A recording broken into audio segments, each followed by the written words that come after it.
Good afternoon, everyone. So my presentation on decision-making autonomy.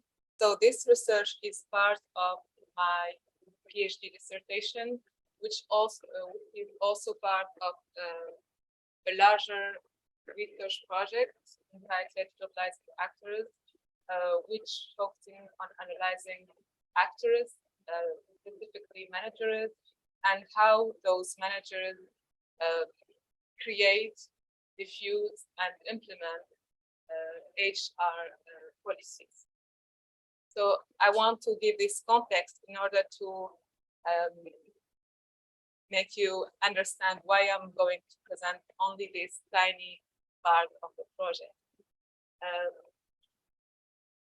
So the concept of decision-making autonomy was first introduced by Garnier in 1971,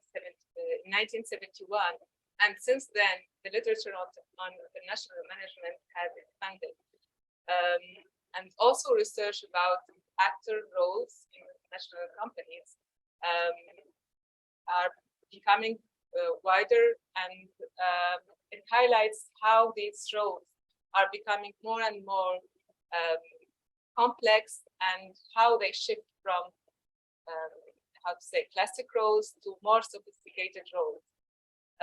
This also includes the roles of subsidiary managers, and most of the research about decision-making autonomy of subsidiary managers, they focus only on studying factors that may influence this decision-making. So exploring a little bit this literature, we found that it may be interesting first to clarify what does it mean, this decision-making autonomy.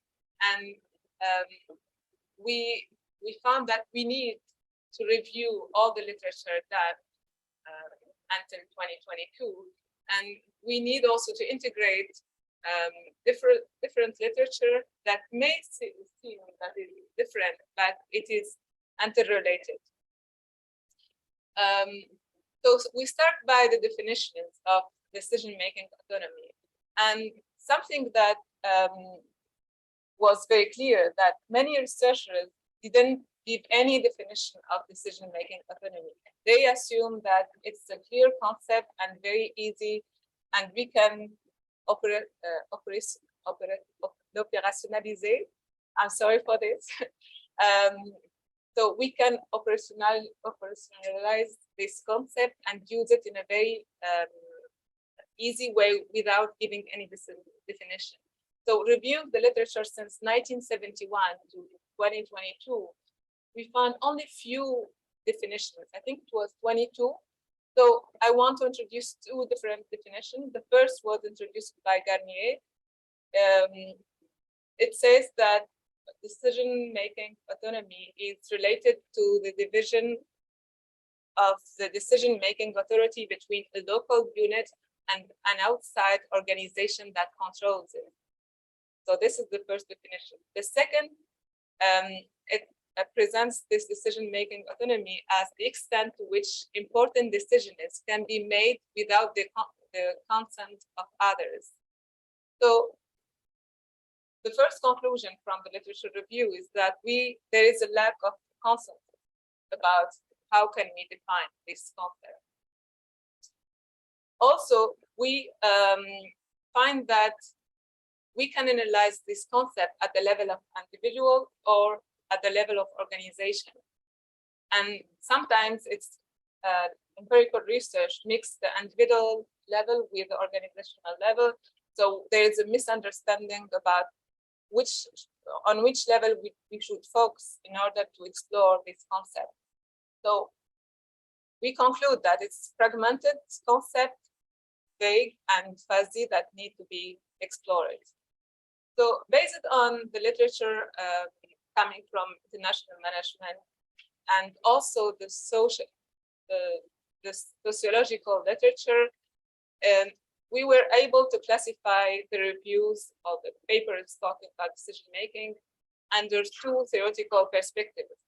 The first perspective is the structural one, and it's a perspective that introduced this decision making as an element of the structure of an organization. So under this perspective, it's easy to analyze the decision making as a decision making by the organization and under the organizational level. Not surprisingly, this is the most used perspective in international management. And this perspective focuses on the social roots of the actors. And here, by actors, we mean subsidiaries, not subsidiary managers or others. Again, in this perspective, we found that most of the study will explore explanatory factors of decision making, and specifically, they will focus on some macro and meso factors coming from institutions or factors coming from the level of organization in order to explain what can influence the decision making. The second perspective is in the literature, we don't have this agency perspective and introduce it as it is. But we found many papers talking about power and politics in international companies and how also managers can be involved in some power and political discourse in multinational companies. So based on this study, we found that the way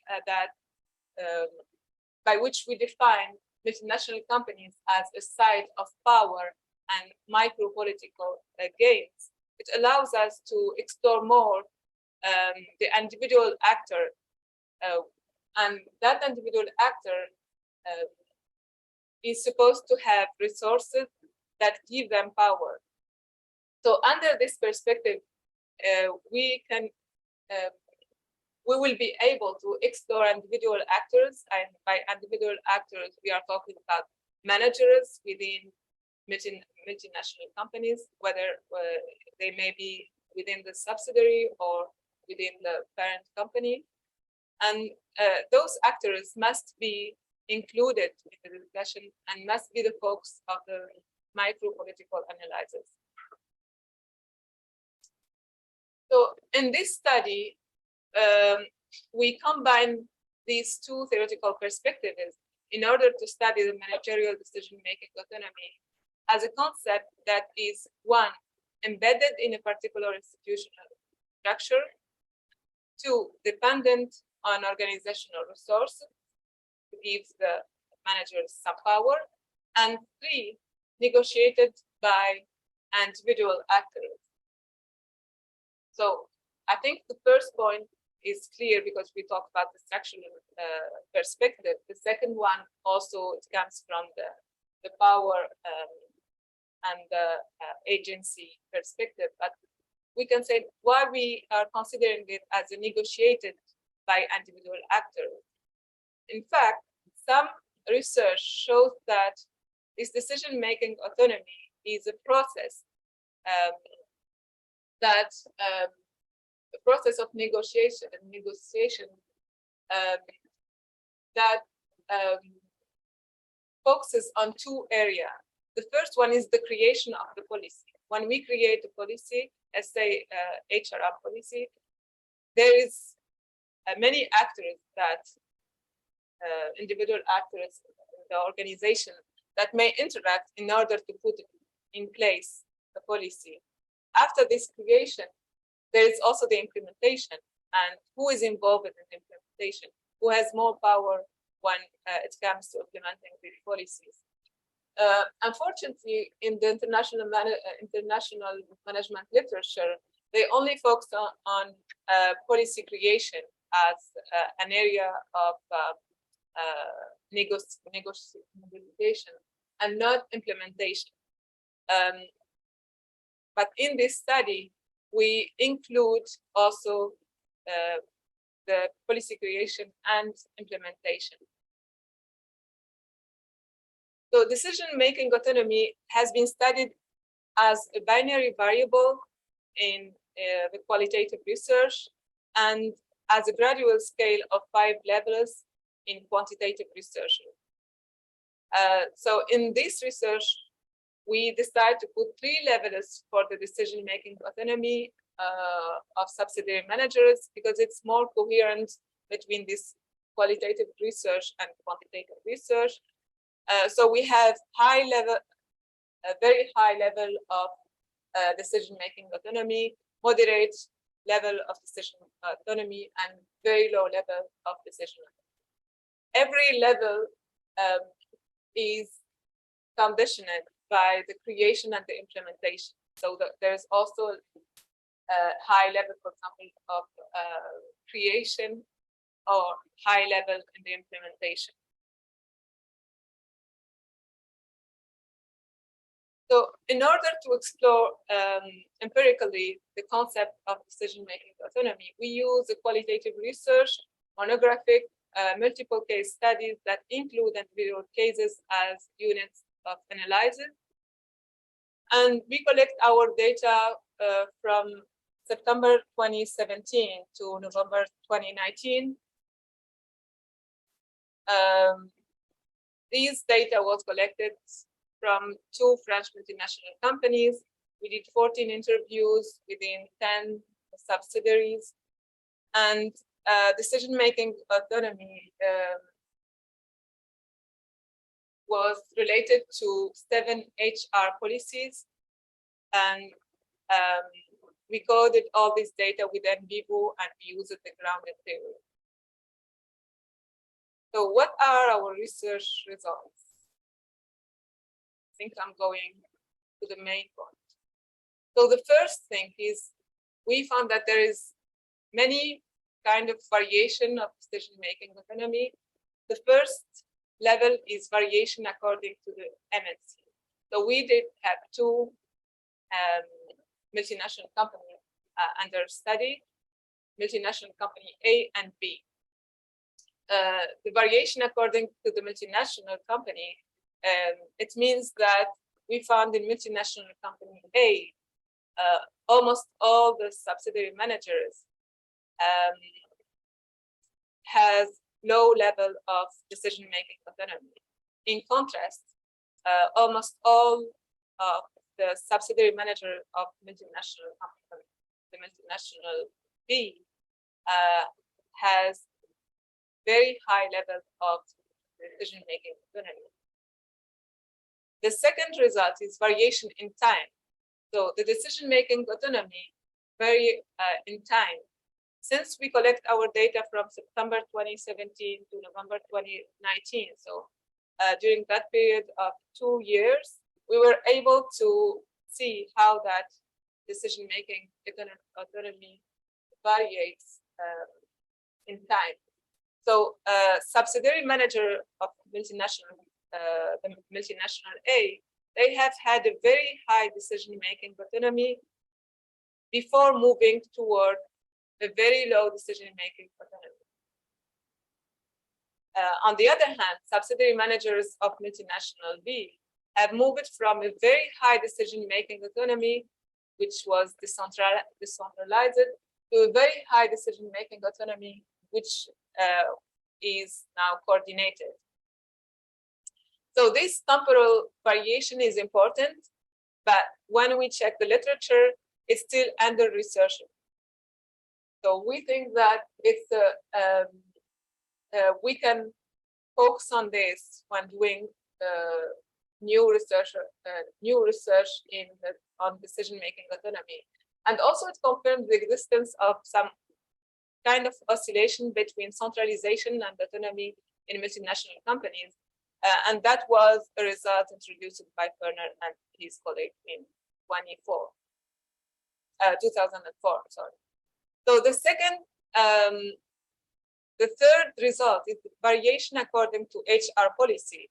And here, when we took the 2 cases, we found that subsidiary manager have a very high level of autonomy when it comes to some HR policies like recruitment, training, skills development, health and safety.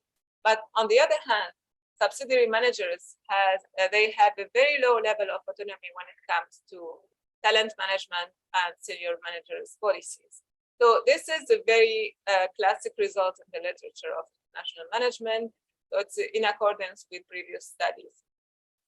The final result, the fourth and the last and not the least, it's variation depending on subsidiary managers. So we found that we can classify our managers in 3 clusters. We have subsidiary managers with high level of autonomy, subsidiary managers with moderate level of autonomy, and finally subsidiary managers with low level of autonomy. So that confirmed the existence of 3 levels of decision-making autonomy, but also it introduced a new way of understanding the decision-making autonomy. Does it depend on individual factors? Should we explore more how the individual may contribute to these different levels of autonomy? So all of these questions. So why we are studying this decision-making autonomy and why it's important and how this presentation may contribute to this discussion. So first of all, because decision-making autonomy related to HR policies was showed as positively linked to innovation and local job creation and retention. So we need subsidiary managers that have high level of autonomy. In order to have a deep understanding of decision-making autonomy, these studies contributes to the literature by highlighting the importance first of studying this concept at the individual level. So we need to explore more the decision-making autonomy as an individual concept and not organizational characteristics. Secondly, we need to analyze this concept as a dynamic concept. So most of the quantitative studies, they only explore this decision-making at one time when they collect their data, but they never